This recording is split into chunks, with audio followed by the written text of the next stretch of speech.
My name is Riley Gaines. I'm a recent graduate from the University of Kentucky, where I was on the women's swim team. I proudly finished my career as a 12-time NCAA All-American, a 5-time SEC champion. I am one of the fastest 200 butterflyers of all time. But on March 17th of last year, my teammates and I and other female swimmers from universities around the country were forced to compete against a biological male named Leah Thomas. Thomas was allowed to compete in the women's division after competing as a member of the University of Pennsylvania's men's swim team for 3 years. We watched on the side of the pool as Thomas won a national title in the 500-yard freestyle, beating out the most impressive and accomplished female athletes in the country, including Olympians and American record holders. Whereas just the year before, Thomas at best was ranking in the 400s in the men's category. The next day, Thomas and I raced in the 200 freestyle, which ended up in a tie.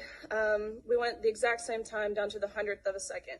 Having only one trophy, the NCAA told me that I would go home empty-handed and this trophy would go to Thomas. And when I questioned this, the NCAA told me that Thomas had to hold it for photo purposes.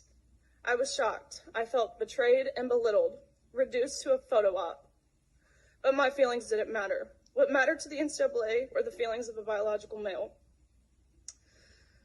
In 1972, Congress enacted Title IX to end unjust sex discrimination in all aspects of education, including college athletics. But by allowing Thomas to displace female athletes in the pool and on the podium, the NCAA intentionally and explicitly discriminated on the basis of sex.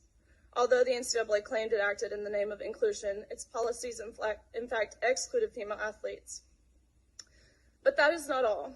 In addition to being forced to give up our awards, our titles, and our opportunities, the NCAA forced female swimmers to share a locker room with Thomas, a 6'4", 22-year-old male who was fully intact with male genitalia. Let me be clear, we were not forewarned.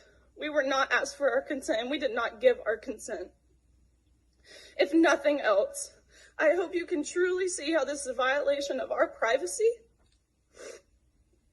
and how some of us have felt uncomfortable, awkward, embarrassed, and even traumatized by this experience. I know I don't speak for everyone.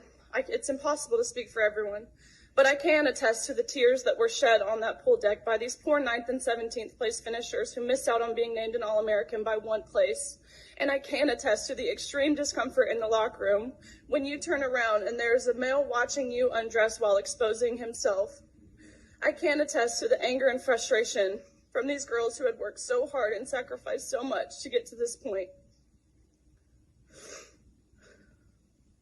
Unfortunately, our experiences are not unique. The number of female athletes who have been denied opportunities, again, traumatized or hurt by policies that claim to be promoting inclusion, is growing at an alarming rate around this country. It's simply unacceptable, and the integrity of women's sports is lost. Thank you, ma'am. Thanks so much.